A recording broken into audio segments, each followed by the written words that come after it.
ಈಗ ಸಚಿವರಿಗೆ ಲಾಬಿ ಜೋರಾಗಿದೆ. ಕಾಶಪ್ಪನವರಿಗೆ ಸಚಿವ ಸ್ಥಾನ ಕೊಡಿ ಅಂತ ಬೆಂಬಲಿಗರು ಪಟ್ಟು ಹಿಡಿದಿದ್ದಾರೆ. ಮುಸ್ಲಿಂ ಲಿಂಗಾಯತ ಅಹಿಂದ ನಾಯಕರಿಂದ ಒತ್ತಾಯ ಕೇಳಿ ಬರ್ತಾ ಇದೆ. ವಿಜಯಾನಂದ ಕಾಶಪ್ಪನವರ ಪರ ನಾಯಕರ ಬ್ಯಾಟಿಂಗ್ ಇದ್ದು ಹೈಕಮಾಂಡ್ಗೂ ಕೂಡ ಮನವಿ ಮಾಡ್ತೇವೆ ಅಂತ ಬೆಂಬಲಿಗರು ಹೇಳ್ತಿದ್ದಾರೆ. ನಾವು ಪ್ರತಿನಿಧಿ ಮಾತನಾಡಿಸಿದ್ದಾರೆ, ಅವರನ್ನ ಕೇಳೋಣ ಬನ್ನಿ.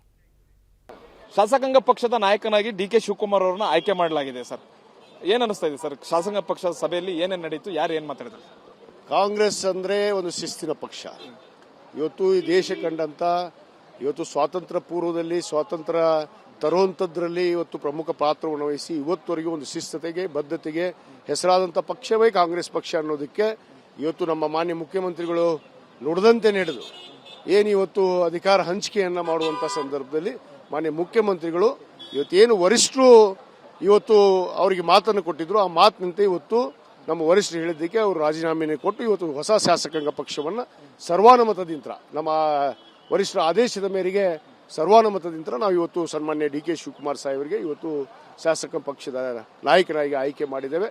ಇವತ್ತು ಅವರ ನಾಯಕತ್ವದಲ್ಲಿ ನಾವು ಮುಂದೆ ಒಗ್ಗಟ್ಟಾಗಿ ಇವತ್ತು ಸಿದ್ದರಾಮಯ್ಯನವರ ಜೊತೆಗೆ ಮತ್ತು ಡಿ.ಕೆ. ಶಿವಕುಮಾರ್ ಅವರ ಜೊತೆಗೆ ನಾವೆಲ್ಲ ಶಾಸಕರು ಒಗ್ಗಟ್ಟಾಗಿ ಮುಂದಿನ ದಿನಗಳಲ್ಲಿ ನಡೆದು ಇವತ್ತು 28ಕ್ಕೆ ಮತ್ತೆ ನಮ್ಮ ಸರ್ಕಾರವನ್ನ ಈ ಕರ್ನಾಟಕ ರಾಜ್ಯದಲ್ಲಿ ನಾವು ತರುವಂತ ಕೆಲಸವನ್ನ ಖಂಡಿತವಾಗಿ ನಾವು ಮಾಡ್ತೀವಿ ಅನ್ನೋ ಮಾತನ್ನ ಇವತ್ತು ಹೇಳಕ್ಕೆ ಇಚ್ಛೆ. ವೇಣುಗೋಪಾಲ್ ಕೂಡ ಎಲ್ಲೋ ಒಂದ್ ಮಾತು ಹೇಳಿದ್ರು, ಅಂದ್ರೆ ಇದೊಂದು ಕಗ್ಗಂಟಾಗುತ್ತೆ, ಸಿದ್ದರಾಮಯ್ಯ ಅವರು ಅಧಿಕಾರವನ್ನು ಬಿಟ್ಕೊಡುವಂತ ಸಂದರ್ಭದಲ್ಲಿ ದೊಡ್ಡ ಹಂಗಾಮ ಆಗುತ್ತೆ ಅನ್ನುವಂಥದ್ದನ್ನ ಎಲ್ಲರೂ ಅನ್ಕೊಂಡಿದ್ರು. ಅವೆಲ್ಲ ನಿರೀಕ್ಷೆಗಳು ಹುಸಿ ಆಯ್ತು. ಬಿಜೆಪಿ ಜೆಡಿಎಸ್ ಏನ್ ನಿರೀಕ್ಷೆ ಮಾಡಿದ ಅವೆಲ್ಲ ಹುಸಿ ಆಯ್ತು. 28ಕ್ಕೆ ಮತ್ತೆ ನಾವು ಅಧಿಕಾರಕ್ಕೆ ಬರ್ತೀವಿ ಅನ್ನೋ ಅಂತ ಹೇಳಿದ್ರು. ಅದಕ್ಕೆ ಹೇಳಿದ್ನಲ್ಲ, ನುಡಿದಂತೆ ನಡೆದಂತ ಮುಖ್ಯಮಂತ್ರಿ, ಮಾನವೀಯತೆಯ ಮೌಲ್ಯಗಳನ್ನು ಅರ್ಥಗೊಂಡಂತ ನಾಯಕ ನಮ್ಮ ಸಿದ್ದರಾಮಯ್ಯನವರು.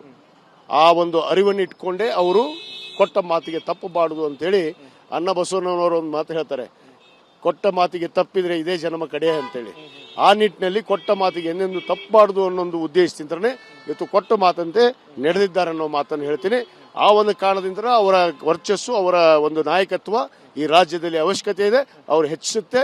ಮುಂದೆ ನಮ್ಮ ಡಿ.ಕೆ. ಶಿವಕುಮಾರ್ ಸಾಹೇಬರ ನೇತೃತ್ವದಲ್ಲಿ ನಾವೆಲ್ಲ ಒಗ್ಗಟ್ಟಾಗಿ ಹೋಗ್ತೀವಿ ಅನ್ನೋ ಮಾತನ್ನು ಕೂಡ ನಾನು ಹೇಳಕ್ಕೆ ಇಚ್ಛೆಪಡ್ತೀನಿ. ಪ್ರಮುಖವಾದ ಪ್ರಶ್ನೆ, ಡಿ.ಕೆ. ಶಿವಕುಮಾರ್ ಅವರ ಸಂಪುಟದಲ್ಲಿ ನೀವು ಮಂತ್ರಿ ಆಗ್ತೀರಾ ಅನ್ನುವಂತಹದ್ದು ನಿರೀಕ್ಷೆ ಎಷ್ಟಿದೆ? ಖಂಡಿತವಾಗಿ ನಾವು ಈಗಾಗಲೇ ಅವರಿಗೆ ಮನವಿಯನ್ನ ಮಾಡ್ಕೊಂಡಿದ್ದೀವಿ. ಹಲವಾರು ಬಾರಿ ನಾವು ಭೇಟಿಯಾಗಿದ್ದೀವಿ, ನಮಗೆ ಅವಕಾಶವನ್ನು ಕೊಡಿ ಅಂತ ಕೇಳಿದ್ದೀವಿ.